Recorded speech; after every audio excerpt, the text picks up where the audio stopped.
সারাদিনে যদি 2 ঘন্টা করে আপনি মোবাইল ফোনে এই যে ফেসবুকে স্ক্রল করতেছেন, তার মানে বছর শেষে আপনি পুরো 1 মাস শুধু মোবাইল ফোনের মধ্যে আপনি ছিলেন। টানা 1 মাস যদি মোবাইল ফোনে থাকেন, মানে দিনে 2 ঘন্টা করে টাইম ব্যয় করলে আপনি 1 মাস পরে যদি হিসাব করেন, দেখেন 720 ঘন্টা টানা 1 মাস আপনি শুধু মোবাইল ফোনের মধ্যে আপনার চোখটা ছিল। আর আপনি বিশ্বাস করবেন কেমনে কি ভাই?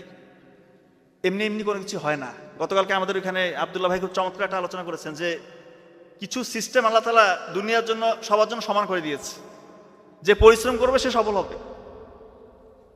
আগুনে আপনাকে নিক্ষেপ করবে, আপনি পুড়ে যাবেন, এটাই বাস্তব। ইব্রাহিম আলাইহিস সালামের জন্য সেটা এক্সেপশনাল, সেটা আল্লাহ তাআলা রুলস ব্রেক করেছিল। এই কথাটা উনি কালকে বলেছেন, খুব ভালো লেগেছে কথাটা। তো আপনি পরিশ্রম না করে কখনো সফল হইতে পারবেন না। রাসূলুল্লাহ সাল্লাল্লাহু আলাইহি ওয়াসাল্লাম বলতেছেন যে তোমরা এশার পরে যত দ্রুত সম্ভব ঘুমিয়ে যাও।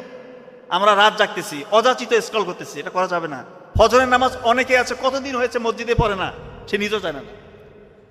তো আমি এখন খুব ইম্পর্টেন্ট কয়েকটা আপনাদেরকে কথা বলবো অ্যাজ এ ডক্টর, যেহেতু আমি ডক্টর, আপনাদেরকে কয়েকটা জাস্ট পদ্ধতি বলে দিব, এগুলো ইনশাআল্লাহ খুবই উপকারী হবে। পবিত্র কোরআন না সরি রাসূলুল্লাহ সাল্লাল্লাহু আলাইহি ওয়াসাল্লামের মানে দেওয়া চিকিৎসা পদ্ধতি নিয়ে একটা বই আছে, ইবনে কাইয়ুম আল জাওজিয়া রাহিমাহুল্লাহ উনি লিখেছেন এই বইটা, আত-তিব আন-নাববী, healing with the medicine of the prophet. রাসূলুল্লাহ সাল্লাল্লাহু আলাইহি ওয়াসাল্লামের দেওয়া শিখিয়ে দেওয়া চিকিৎসা পদ্ধতি বলতে পারেন।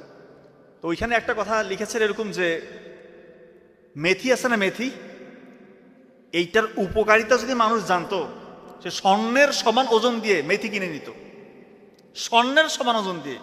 এখন দেখা যাচ্ছে মেথির মধ্যে রয়েছে স্যাপোনিনস, একটা খুবই শক্তিশালী বায়োঅ্যাক্টিভ উপাদান রয়েছে, গ্যালাক্টোমান্নান। এটা আপনার মানে প্যানক্রিয়াস থেকে ন্যাচারালি ইনসুলিন রিলিজ করবে, আপনার ডায়াবেটিসের মাত্রা কমে যাবে ইনশাআল্লাহ।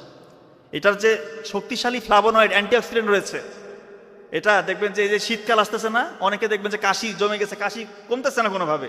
আপনার মেথি গরম করবেন পানিতে, 1 গ্লাস পানিতে মেথি গরম করে ওইটা ছেঁকে নেবেন, ওই পানিটা পান করবেন ইনশাআল্লাহ। কুসুম কুসুম গরম করে ওটা পানিটা পান করবেন, দেখবেন যে আপনার কাশিটা উপশম হয়ে যাবে ইনশাআল্লাহ। ডায়াবেটিসের ঝুঁকি কমবে, উচ্চ রক্তচাপের ঝুঁকি কমবে। যাদের কনস্টিপেশন, দীর্ঘদিন ধরে পেটের সমস্যা, মানে পায়খানা ক্লিয়ার হয় না, পাইলসের সমস্যা ভুগছেন, আপনারা ওই মেথি মানে পানিটা গরম করে ওই পানিটা ছেঁকে নিয়ে ওই পানিটা পান করবেন ইনশাআল্লাহ, দেখবেন যে কনস্টিপেশনের সমস্যা চলে গিয়েছে, আপনার পাইলসের সমস্যা চলে গিয়েছে। এই মেথি পানি পান করবেন। কালো জিরা নিয়ে যে এত কথা বলা হয়, কালো জিরা নিয়ে এত কথা কেন আসছে? মৃত্যু ব্যতীত যে কোনো রোগের নাকি সেবা, এটা কি আমার কথা? দেখেন, জলাতঙ্ক নামের একটা রোগ আছে, কিন্তু জলাতঙ্ক জানেন?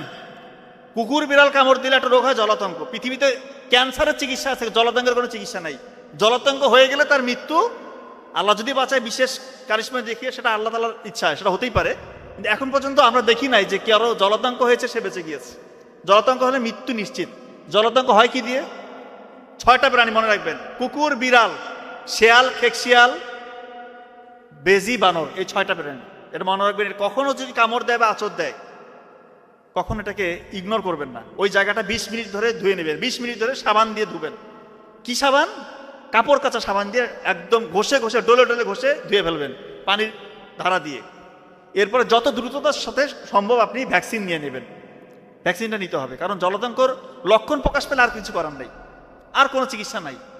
কিন্তু আমি অবাক হয়ে গিয়েছি, এই আত-তিব আন-নাববী এই বইয়ে লেখা আছে জলাতঙ্কর মানে তার লক্ষণ প্রকাশ পেয়ে গেছে, এই সময় যদি সে 25 গ্রাম কালো জিরা গুঁড়া করে 1 গ্লাস পানির সাথে মিশিয়ে খায়, আল্লাহ চাহে তো তার মৃত্যুর ঝুঁকি কমে আসবে। আমি অবাক হয়ে গেছি। এটা আমি জানি না যে এটা মানে, যেহেতু বইয়ের লেখা, আমি জাস্ট এটা কোট করলাম আপনাদের কাছে।